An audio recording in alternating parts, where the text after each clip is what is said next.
I am on the campus of Ole Miss, where I got a chance to catch up with some former Delta area football players who are expecting to contribute in the 2013 season.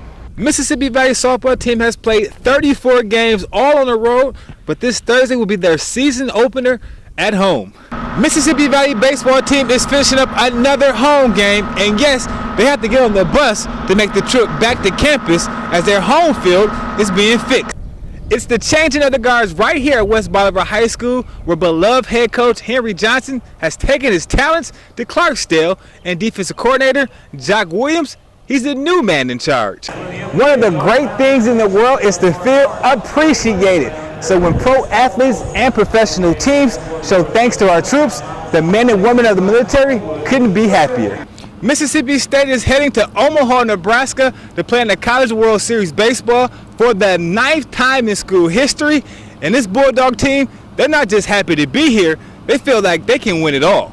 We have a chance to win the whole thing. With this team, it's a great opportunity for us to be part of it, and it's going to be really fun. No matter how fun it is just to get there, and how big of a deal it is, and how awesome it is, we have a lot of competitors on our team, and when we get there, we're not going to settle with just getting there. We're going to settle with winning it all, and I feel like we're blessed enough to have the talent to win it all. We just have to go out there and relax and have fun and play ball.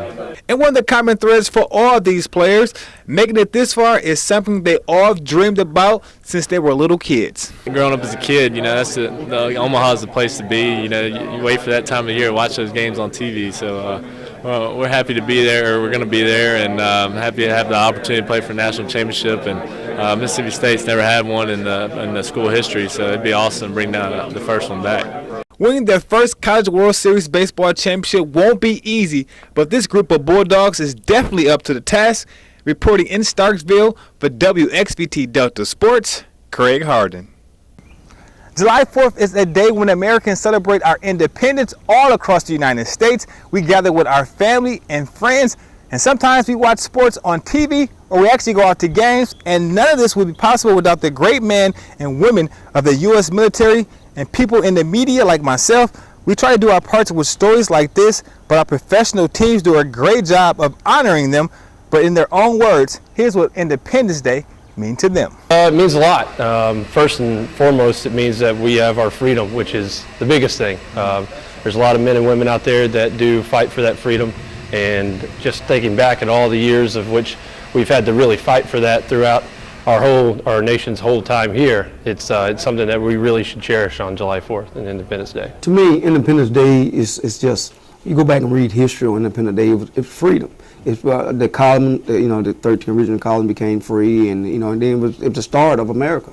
Independence Day, it means a lot to me. It's time to spend with your family. It's a lot of time people have family reunions, fireworks, barbecues, different sporting events like College Baseball World Series. Also, independence is when the United States gained their independence. And for the military, that's a big thing, because we fought and we won a war and we gained our independence and our freedom.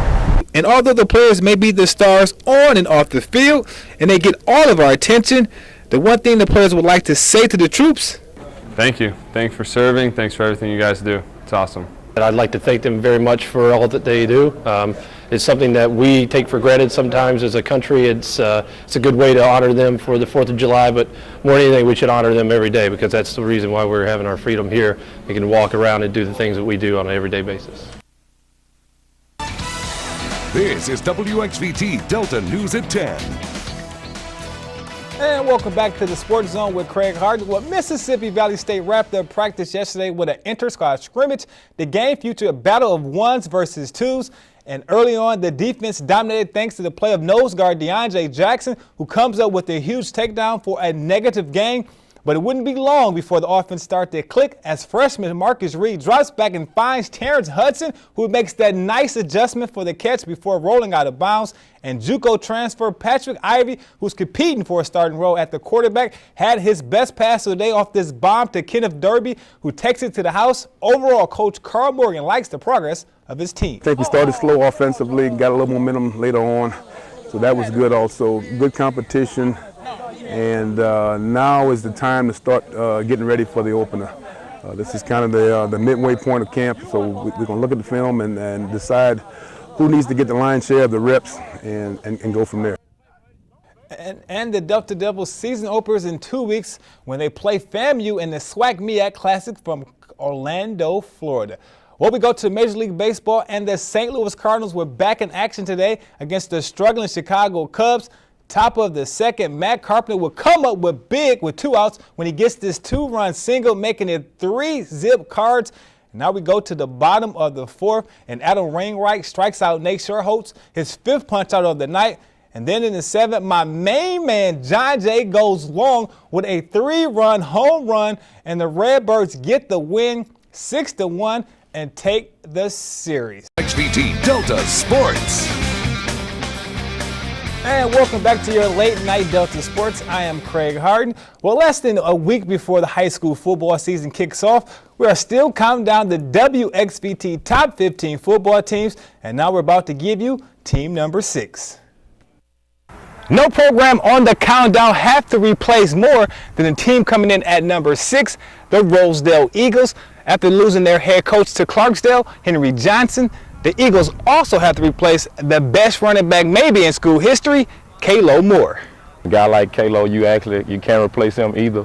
But here in Rosedale, every year is that guy. We have that guy, and he moves on. And a kid knows his time, he steps up. So we hoping this year another kid does the same, step up and fill those shoes that Kalo left behind. Kalo has taken his talents to Ole Miss this fall. So this season, the spotlight will be on senior running back Leonardo Brown, who has taken a thing or two from his former teammate. Well, I look at what he's done, and I try to work out that, and I make myself better by try to do a little bit more. I just work hard at what I do. Football gonna be played without Coach Johnson or with Coach Johnson. So us as seniors have to step up and be leaders. And just because West Bolivar has reloaded, the objectives, they stay the same. Every year our goal is the same. We never take any team lightly.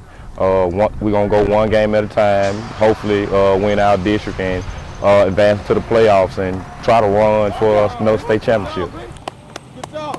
So as we get closer and closer to number 1 spot, this is how our poll looks. We started out with Leland at 15, followed by O'Bannon, Greenville Western, LaFleur, and Broad Street. Then we got into our top 10, Simmons at 10, Washington, followed by JFK and Gentry. And today you had Rosedale. So tomorrow you have to tune in tomorrow night to see who is team number 5.